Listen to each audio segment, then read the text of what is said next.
Social media is a place where we can do whatever we want, find friends, be happy, but we can be abused as well. People can abuse you so much that your life will never be the same. And I've heard stories of suicide connected to this abuse on social media. So CNN posted this, they made this post. These are the world's most powerful passport for 2022. This thing was only connected to the fact that all these passports could visit places without visas. So visa free, the more visa free countries you have, the more you rank high, you understand? And under this post, a guy came on and shared a thought and said Canada is not even among the top, despite the fact that we are most likable country in the world. Then there's a guy who came in and responded saying that actually many people hate Canada. Now, the next person who came in who wanted to respond to actually many people hate Canada, before he responded to this thing, he went to the guy's profile, and on the guy's profile you could read this: Christian believer. The guy said he was a Christian believer, Bible believer, enjoys hockey, football, beer, and whiskey. So this is where the problem starts. Then the guy came back and said, for a guy who is a Christian who likes beer and whiskey, you neither here nor there. Just another devil-possessed irony. My goodness. And the guy came back and said, you have an odd view of Christianity. It's not Islam. Now I thought, let's deal with this thing.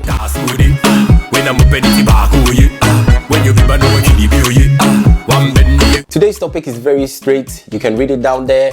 I posted it on my page, as I always do, to see what people think about, to know what people, not to see only, to know, share our ideas and discuss it with people. Then I'll come here obviously to talk about it. Now, what I posted was a yes and no. Then you have to justify your response. Sorry, is it a sin for a Christian to drink alcohol? Why do you think? Then people actually express their now no 79% and yes 21%. Let me go straight. So the response that we had was taste or smell alcohol and you will go to hell by Mami Gio from Nigeria. Okay, Abi Jesus turned water into wine. Did they throw it away? Tammy, what's in the jar? Oh, it's just a little bit of water. It looks like wine. Damn, Jesus did it again. God created everything to be good. Don't just abuse it. I know this was the response that people really reacted to. They were like, oh my goodness, this explains so many things. Drinking is not a sin, the act of being drunk. So I know many people came out with drinking is not a sin, but the act of being drunk. And someone quoted the Bible from 1 Timothy 5:23 saying, drink no longer water, but use a little bit of wine for your stomach's sake. I know this can actually solve so many issues. You have no idea. Like you're drinking, like when I drink, it can kill bacteria and virus. It can kill COVID. Virus, sorry. I'm just kidding. No. So the Bible says, someone said the Bible does not forbid drinking. However, the church doctrine, so the problem is the church that had a different doctrine from the Bible. Okay, Africans think drinking is a bad thing. However, so also they said being drunk is the issue. And someone quoted the Bible, and from Proverbs 23:20 said everything that you do that's more like too much of everything is bad, you understand? And it was talking about gluttony. Guys, too much of eating is bad. Yeah, I know, but you have to pray for me. It is it is not so well.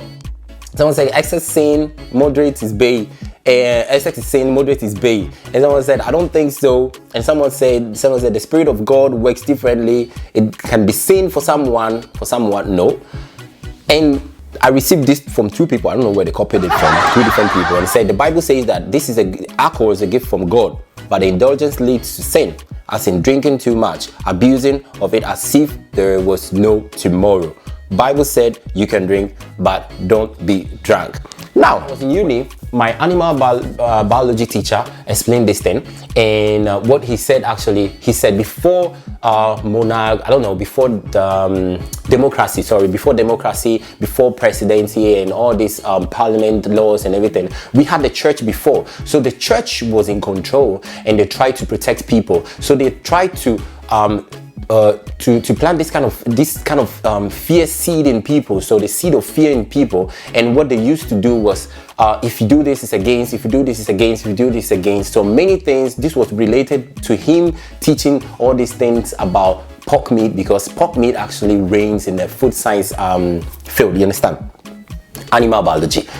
So what he was saying was, whatever people felt about these things that the churches were saying was only to protect them. So if you're alone and there's no one beside you, you wouldn't do that thing because it protects you and you feel like, oh my goodness, if I do this, it's against the law, it's against God, you understand? So it protected people. It also protected people for them not to throw too many foods away. He explained so many things. And when we come back to this thing, what I learned from what he said and what people are saying right now connected to this topic is that we need to protect ourselves. You understand? You can be someone that, okay, drinking is not bad, as we said. The most important thing here is not to be drunk.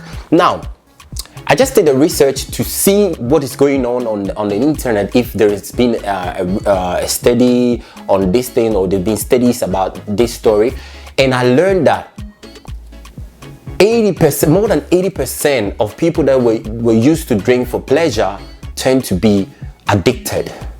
This means that there are more people that start with pleasure, and it gets to a point that they cannot stay without alcohol.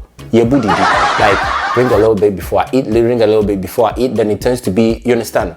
So I think all this thing depends on the fact that, are you capable of really like saying, okay, I'm going to drink just a little bit, like today I'm drinking a glass, and the next day maybe I'll stay for a minute, or maybe I'll wait till any kind of party or whatever. Friday night I'll only drink, and I'll try not to be drunk. The only story about behind this thing is, you can drink, but you need to know how much you can resist to this thing. I was in the hospital, and the lady who was taking care of me, she was a nurse obviously, her dad died one night, and I saw the body when I was able to come out, and all the story was liver problem. And this liver thing started because the man used to drink like one untidy vein, that's what they say in Philly, one at the time, like 1 glass, 2 glass, 3, 4, then it became a whole bottle, and it became very difficult for the guy to stay away from it. You understand? So what I think we need to think about this thing is, are you strong enough to drink and not being drunk? If you really want to protect yourself, I think whatever someone quoted this thing in like telling the story, like how strong are you to not be drunk? Now we are talking about serious things here. I don't know. I know people like my bro will say, I don't care what I'm drinking because I love it. It's my life. Yes, it's your life. I normally tell him, look, it's your life, but you need to know something before you tenefrege, like Italians would say, and you don't really care. Like you don't care about your life. You need to think about other people. And I'm so mean on this thing. Like, if you want to hurt yourself, I lost a brother last month, and it cost us more than, you understand, for the funeral and everything, and the pain. You understand? So before you actually come out with something like, I don't care, this is my life, you need to think about the people that are around you. You understand? You might even drink and you kill someone, and that's another family. You cause a mess in that man's family, and you cause a mess in my family, because I'm going to lose you like a brother, and I'm also going to lose you. I'm also going to lose you as I'm also going to lose money. Understand? Lose money and lose my time, and I'm going to shed tears. I hate to shed tears. You understand? So, and he always say this. I don't know if he still drinks, but I know before. And I'm like, before you die, Charlie, make you leave some money. At least buy your coffin, pay for the funeral stuff and anything. So I know when you kill yourself, I'll come over and they're like, another Jimedia is no more. Okay, well, he paid for everything, right? Before I go into any agony, whatever, well, if you pay for everything. I'm mean on this thing, guys. I know, but it's not something to joke with. You understand? Enjoy your life, but don't only think about yourself. Also think about people that you have around you. You understand? Think about your wife. Think about your children. Because you're gonna lose your life. And when you lose your life, people that are behind, we have to take care of. You can't just see your brother's family, and what are you gonna do? You're gonna say that no. You understand? So whatever, guys, you have to enjoy your life. I vote for positivity all the time. I vote for, I'm a little bit drunk. What does it say? It's Canadian Tire. This champagne is the best. It's actually 0%, but I'm drunk. So guys, as I was saying, just to share, just to calm things down, that you understand, like before you do whatever you want in life, you should know that you can resist. You should think about yourself, but not only yourself. I beg you guys, man, think about people that you have around you. I don't drink because like it's not because I don't drink. I love to see people, you know, having this glass with ice cube.